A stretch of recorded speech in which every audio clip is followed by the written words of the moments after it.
The impact has been so profound that they are calling it the Logan effect. Logan Boulet, a Humboldt Broncos defenseman, suffered traumatic brain injuries in the April 6 bus crash that left 16 dead and 13 injured.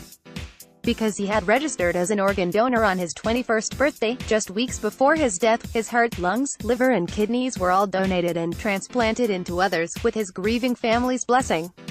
Story continues below. Advertisement. Mr. Boulet's gesture was one of the small glimmers of hope that emerged in the grim story that left the country grief-stricken. The junior hockey player was hailed as a hero. He has also inspired action. In the past 10 days, thousands upon thousands of Canadians have registered as organ donors. The uptick has been greatest in Saskatchewan, this side of the crash, and Alberta. Mr.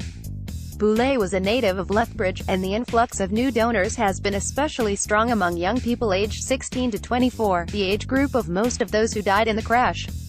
The challenge now is to keep that momentum going. Canada has a pretty dismal rate of organ donation and, as a result, long wait lists for transplants. Polls consistently show that close to 90% of Canadians support organ donation, but only about 20% have actually registered as organ donors. Why is there such a disconnect between intentions and action? Story continues below. Advertisement. There are many potential reasons, or perhaps excuses is the more appropriate term. We tend to be a bit squeamish about death, even thinking about it. There's a generalized, "it won't happen to me" attitude that often leads to people not bothering to register as donors. The horrific Humboldt crash shocked many out of that complacency. There are about 280,000 deaths in Canada annually. A 2014 study found that there are just over 3,000 potential donors, only about 1% of deaths. That makes it all the more important that everyone sign a donor card. We can't afford to miss any potential donors, because each one is an opportunity to save lives. Yet, miss them we do. Story continues below. Advertisement. In 2016, the most recent year for which detailed data are available, there were 758 deceased donors. That's not a great conversion rate. 3 in 4 potential donors are lost. The main reason is because people don't register as donors. While the rules are slightly different in every province and territory, the process only takes about 3 minutes. The Canadian Transplant Society has compiled information from all the jurisdictions on its website. The laws in Canada are such that next of kin can veto organ donation, even for those who have registered.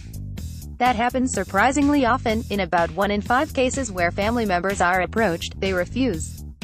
Making these decisions in a time of grief is difficult. Mr. Boulet and his family had the talk, where he informed his parents of his wishes, and they did him, and the country, a great honor by following through.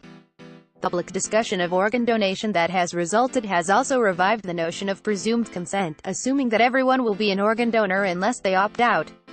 Countries with presumed consent laws have higher transplant rates, but they also have better organized transplant systems. This issue is not going to be resolved by legislation alone. It's going to require culture change within hospitals and in society more generally. That change is happening. The number of organ donors has increased by 56% in the past decade, to 758 in 2016, up from 485 in 2007. But the need is also growing. There were 2,906 solid organs transplanted in 2016 to 1,731 kidneys, 579 livers, 302 lungs, 202 hearts, and 92 pancreases, according to the Canadian Organ Replacement Registry.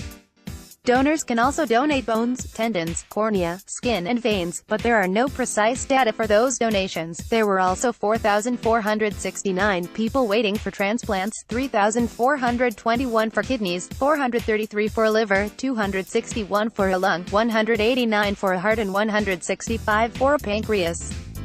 Many of the kidney patients require dialysis, which can mean visits to the hospital several times a week. For the end-stage liver, lung and heart patients, a transplant is the only treatment. They often die on the wait list. Boulet's gesture means 6 fewer people will die as a direct result of his donation, and, in the future, countless others will have better lives due to the Logan effect. The godfather of Humboldt Broncos, Logan Boulet, says the defenseman will continue to be a beacon for many. Boulet and Broncos coach Darcy Hogan were remembered Saturday in separate ceremonies in Alberta and Saskatchewan. The Canadian Press.